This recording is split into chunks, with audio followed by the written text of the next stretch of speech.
CARE was founded after 9/11. Location: Manhattan, New York. Arlington County, Virginia. Stony Creek Township near Shanksville, Pennsylvania. Date: September 11, 2001. Target: since its founding in 1993, the Council for American Islamic Relations, CAIR. Again. Since its founding in 1993, the Council for American Islamic Relations, CAIR. So when CAIR was created? Founding in 1993. It is not some people who did something. It's terrorists who killed almost 3,000 Americans. And we should talk about it that way. We should talk about it with deference. And it was not taken out of context, by the way. There's a lot of claims that it was. Of course it wasn't. And I think everyone should just look at the clip and decide for themselves. And I don't think it's out of line to simply call that out and criticize it. Because they recognize that some people did something? Origins of the 19 hijackers. American Airlines Flight 11. Mohammed Atta. 33 Egypt. Abdulaziz Al-Omari. 22. Saudi Arabia. Wael Al-Shari. 28 Saudi Arabia. Walid Al-Shari. 22. Saudi Arabia. Saddam Al-Sakami. 25. Saudi Arabia. Some people did something, and that all of us were starting to lose access to our civil liberties. On an October day in 1993, men from around the country had gathered together in the meeting room of a Philadelphia hotel.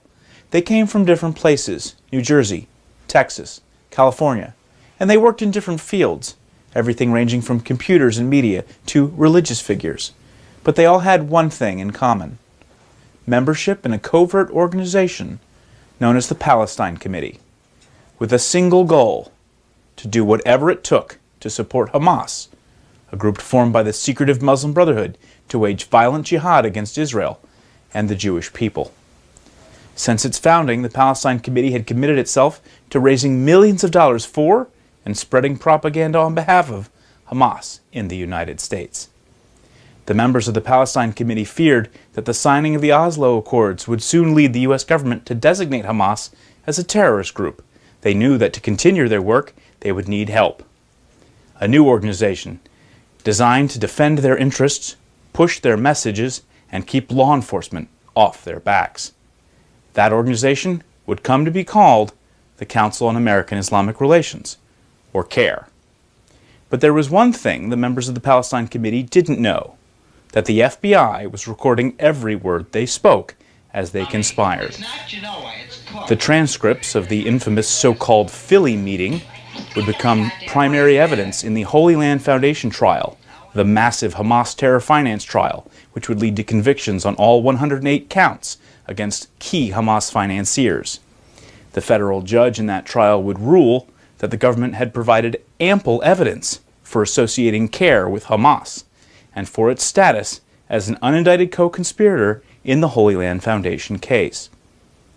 Now available from the Center of Security Policy Press's archival series, featuring original Holy Land Foundation trial testimony of FBI agent Laura Burns as she walks acting District Attorney Barry Jonas through the events leading up to and during this historic moment in counterterrorism.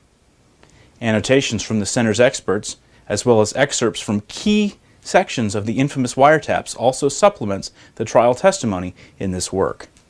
The archival series is an effort by the Center for Security Policy to provide policymakers and the general public with access to the original source documents that form the basis for an understanding of the nature of the Muslim Brotherhood's operations in the United States.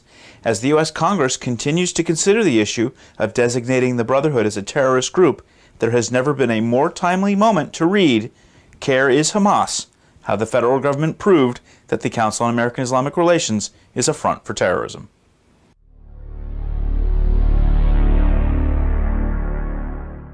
And all Representative Omar had to do was really, I don't know, explain herself. Say whatever she wants. Say she didn't mean it. I don't know. Diffuse the situation, but don't double down. All right, don't play the victim card. Don't start making accusations at me. I mean, I just think that was uncalled for. And this is the height of partisanship, when we can't just come together and properly assume that we should not diminish the acts of 9/11 by saying things like some people did something. Okay, that's not what happened, and we should come together and take note of that.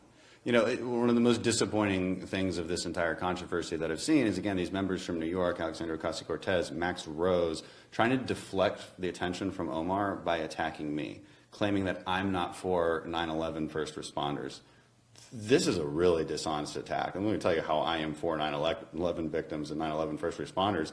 I'm the guy who went overseas to make sure this never happened again, to take the fight to the enemy that committed these attacks. I would go back and do it every day if I could. So to say that kind of attack, again, that is the height of partisanship, and I'm really disappointed in them for saying that, especially coming from New York.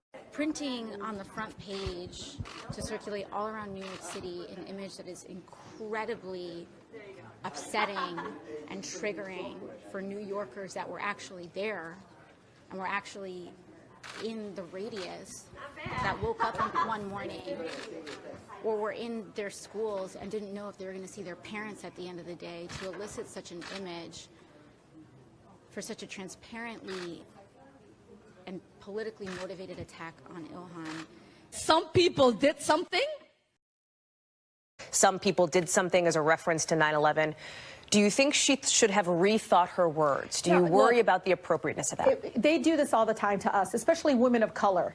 They do that. They take our words out of context because they're afraid, because we speak truth. We speak truth to power.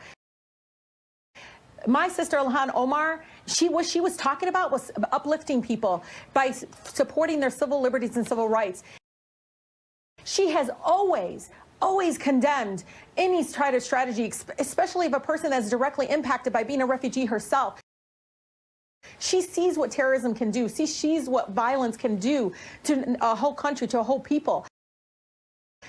Taking it out of context, this is just pure racist act by many of those, hateful acts by those, because she does speak truth. Hope you've learned something and you've enjoyed. If so, you know what to do.